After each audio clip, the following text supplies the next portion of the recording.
Hey, welcome to the Fabric of Culture podcast where I interview different creatives and get insights into their life so you can apply it to your life.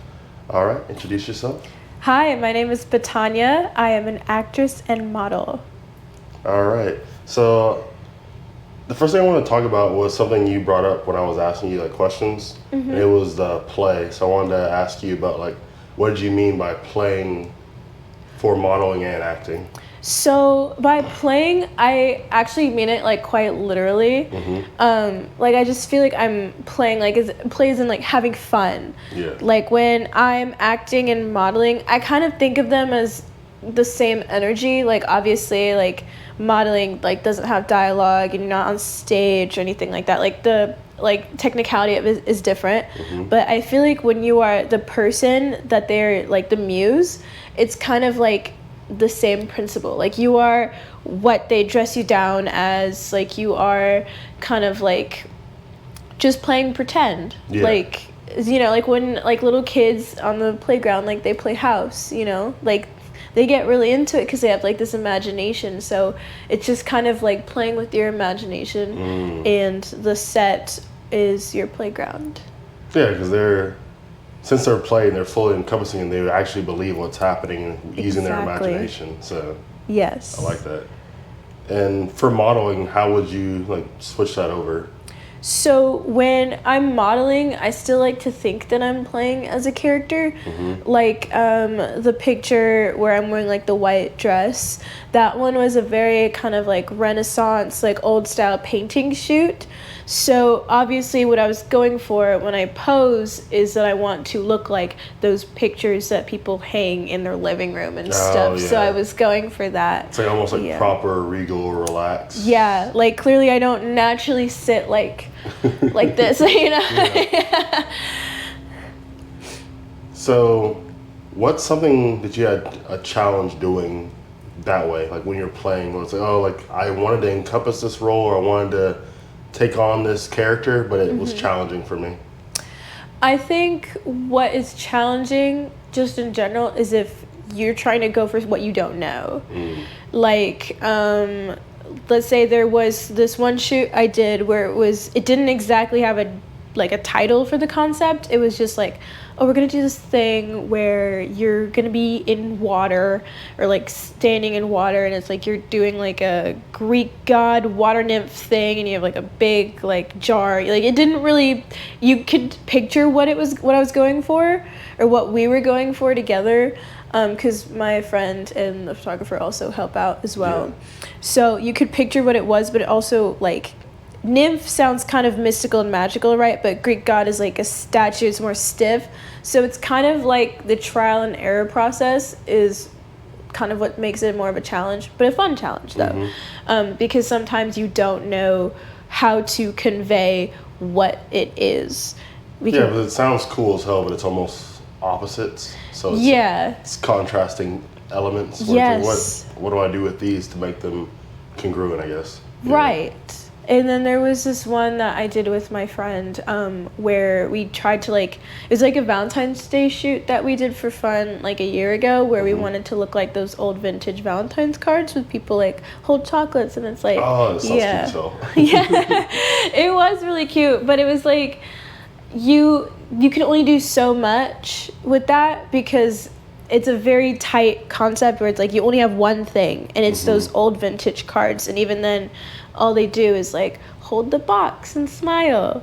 You can't really venture out too much, and even if you did, we're trying to keep the vintage look. I wear a blonde wig and everything. Yeah, so you have to still keep to those poses even if you go past that. It's let's reel it back into what we're doing. Yes. Even if you're having a big imagination, that's good, but you still have to keep with the plot of the concept. Yeah. What's some super easy ones, some fun ones you had where it's okay, I just got this role? In terms of a role, I would definitely say I can do very deadpan and sarcastic dry humor role, because that's kind of how I am in general. Very Aubrey Plaza. That's kind of been my vibe. And what other ones would you say?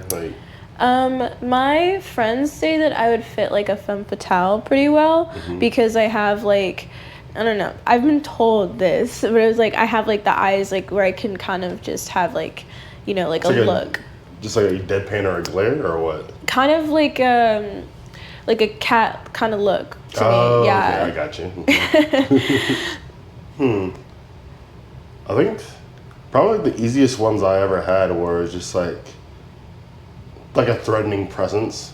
Like I was in an opera last year. That was fun. I didn't have to sing stuff. My voice is gone. I was just like a acting role. Yeah. And I was like one of the thugs, like the head, like mafia boss, and so just like learning the threatening presence and like having that there when I'm on the stage was like, okay, I can hold this down. Yeah. Even though like I'm more goofy in nature, but it was like just keep my RBF going and I'm good. The RBF takes you so far. Yeah. Thank you. Like right when you said like tough guy, I immediately thought like, oh, like a bouncer. Like I see it. Yeah. Like For you, who are some, we'll go models and actresses who like inspire you, or actors like? Models, I would definitely say that, well, let me start with actors because I have a bajillion, right? Okay. So my favorite actors are certainly, we're going to go a little vintage here. Yeah. I do like Lucille Ball because she's very honest about like who she is, and then she's like independent and strong. Like she made her own production company with her husband, of course. Yeah. But it was kind of like she didn't have a place in Hollywood, so she made her own place. Exactly. And this one isn't very popular, but Vampira is also one of my favorite actresses. Her real name is Malia Nurmi. She was kind of more around the 50s. She had a show called The Vampire Show. It's kind of the same thing where she didn't have a place when she was acting. There was one actress that she was casted a lot because she looked like one of the other famous actresses that I'm blanking on right now. But yeah, it was less about her and more of just like she just had a face, you know. But like you can't get that far or break out, you know, when just you're by a look. Yeah, just by a look. So then she just ended up making this character that was like kind of gothic and different. And during the 50s, when everything is like kind of bright and happy, family oriented, it was a huge like culture, like counterculture. And I just like admire that she just did that, and she was amazing and she looked gorgeous.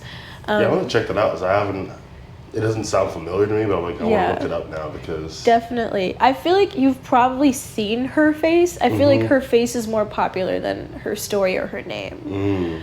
Yeah. So it seems like you really like those pioneers, people who paved their own way. Yes. Yeah, it's cool. Because my next one was going to be Eartha Kitt, but yeah, she's a big Eartha Kitt. I love her so much.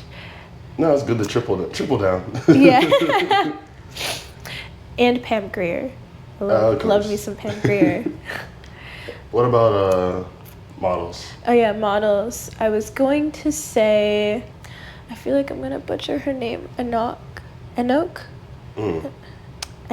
I've seen her. I've never like heard her name pronounced. Was like Enoch. Well, I'm the king of butchering names, so it's fine. Okay, perfect. Now I'm comfortable. But she is so beautiful. She's a dark-skinned model, and she's just so gorgeous. I believe she's the one who said that she doesn't like to do straight hair. She likes to do it, like just her natural hair. And I admire that a lot because we all know the modeling industry has very strict looks that they want.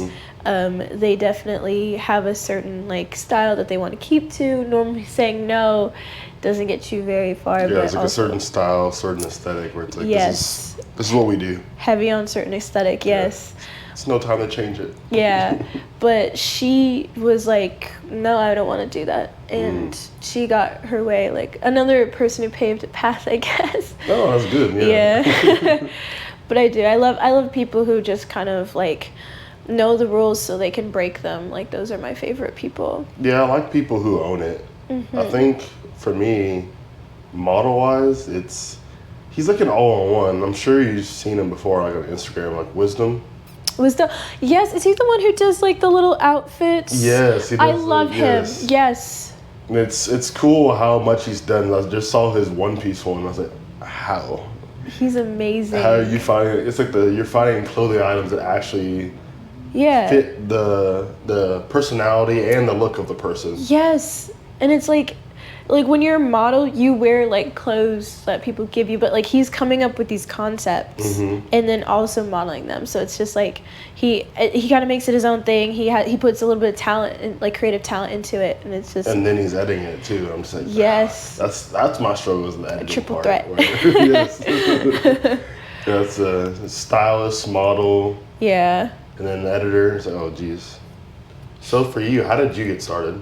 Me, well, it kind of goes all the way back to when I did color guard in high school.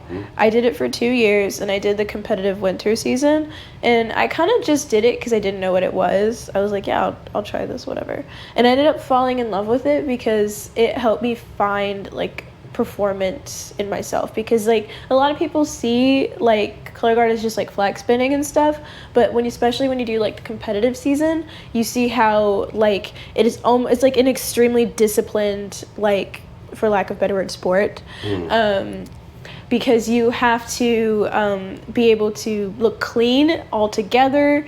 And then there's also just the fact that like you have to be sharp in like by yourself. Like you have to look like it's not just the flags going all together. You also have to look good because we also cared about action shots. So it's like a unit and a solo thing. Yes, and that's kind of like I just wanted good action shots. You know, like I wanted us to do a show. I wanted to do it good, and then a week later we pull up and see that I looked good doing it. You know. Okay. So I kind of ended up falling in love with that like whole cycle, and that was basically just performing. Like like you do it, and then you want to see yourself looking good doing it. You know. Yeah.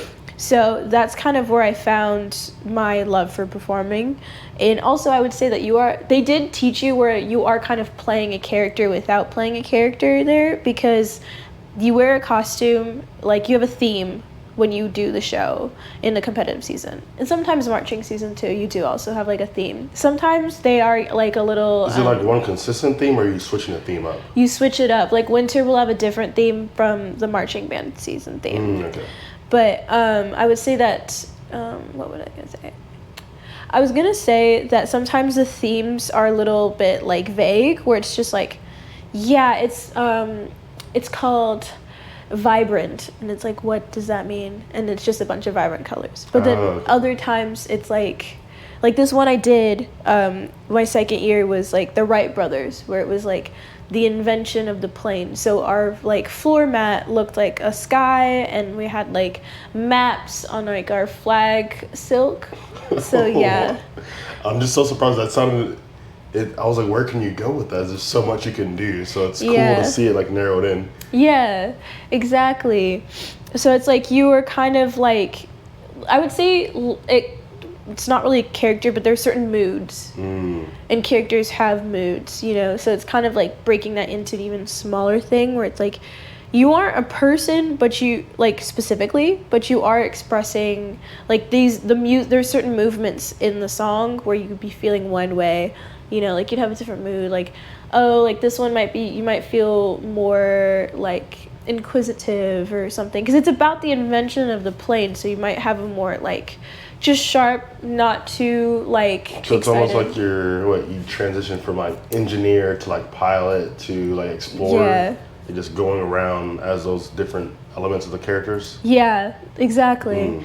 So basically that was guard. It just kind of helped me figure out like the bare bones of performing, like you got to figure out how to have different moods at different moments. And I really did love guard, but there isn't really a future for it beyond high school, which like unless you do like an independent one, but that's not like you can get paid to get to do acting, but like that's kind of something that you have to seek out more so. So I was like, how can I still perform but like find something that's more stable per se? And obviously the next big thing is acting. And I'm a huge movie fan. I love movies. I have a letterbox and I use it religiously. So yeah, I was like, let me try doing acting, because I used to be so shy about it, but then it's like I know what to do. I've performed in front of people before. Like, I have a more comfortability. Let me take it on. So I did theater, like, officially my senior year, and I did the musical. I did the musical before, but I wasn't in the theater class. So senior year, I was officially in the class, and I did the musical, and then I was in the one-act play, which was great because our one act is kind of like audition. If you're in the class, like, you have to audition for the role. Oh, yeah. Yeah. And I got to have, like, an actual role, which was great. So it made me feel good. Like, oh, I'm acting. What play was it? It was the Arabian Nights. Ooh, okay. Yeah. I wasn't like Scheherazade, but I was the old boatman. But I was like, yeah. But I was like, oh, yay, I have a role with a title. That's fun. Yeah. And it was really great until spring break. We did our district, and we made it to, like, excel. I believe we got first place at district, which was awesome. But then COVID. So for me, with COVID, spring break never ended. Yeah. Basically. But yeah, but I still found love in acting. Like, I was like, no, this is actually what I want to do. Like, I found exactly where I wanted to be, and I was like, I'm going to keep pursuing this. And here I am in this podcast room.